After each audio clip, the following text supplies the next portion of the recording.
Değerli izleyicilerimiz, hal-hazırda Ağcabədi rayonunun Arazbar kəndindəyik. Qəhrəman şəhidimiz Piriyev Elsəvər Mahir oğlunun ocağındayıq. Bu günləri onun iki gül balasının kiçik toy məclisidir. Şəhid ailələri də hal-hazırda artıq indi gələnləri var. Məclisə birazdan indi burada bir gözəl bir toy keçəcəkdir. Allah çox-çox xeyir versin. İnanırsınız, mən də bura gəlib bu qapıya düşəndə mən bildim ki, şəhidin balalarının məclisidir. Qapıya gəlib çatana kimi Mahir da mənə deməyib ki, Allah çox-çox xoş xeyir versin. Allah xoşbəxt eləsin. Gün olsun, böyük toyların eləyəsən Mahir da. Allah köməyiniz olsun. Siz gəldiyiniz için təşəkkür edirəm. Bütün gələn qonaqlara öz təşəkkürümü bildirirəm, minnətdarlığımı bildirirəm. Hamısından Allah razı olsun, Allah köməkləri olsun. Bugün hamısı geldiği için onlara çok sağ ol deyirəm. Bütün qonaqlara öz təşəkkürümü bildirirəm. Allah hamısının köməyi olsun. Sağ ol Mahir bəy. Allah xoşbəxt eləsin. Bu bəylər hardadır? Evdə qoy kendini. Bax bu gözəl qəhrəman balalarının bu günləri toy məclisidir. Uğur, ümid. Təbrik edirəm sizi.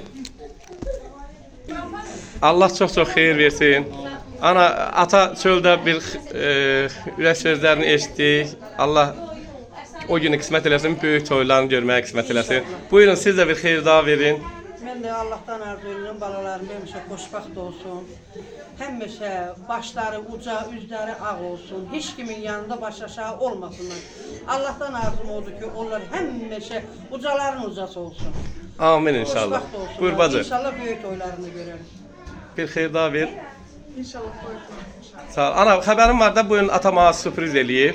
Qapıya girənə kimi, hətta yolda zəng eləməyək, mən hara gələcəm, deyir gəl bizim qapıya, mən deyəcəm biz gedəcəyik elə.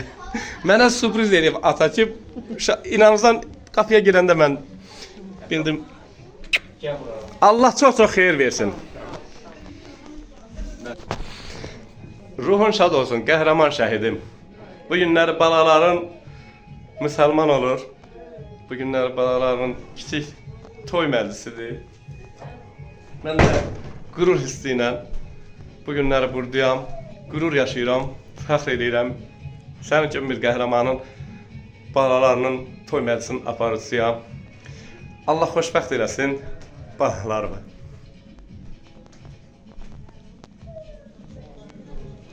Bugün ruhum bizimlədir. Ruhum bizimlədir bu günlər, qəhrəman şəhidim. Piriyev Elsəvər Mahir oğlu.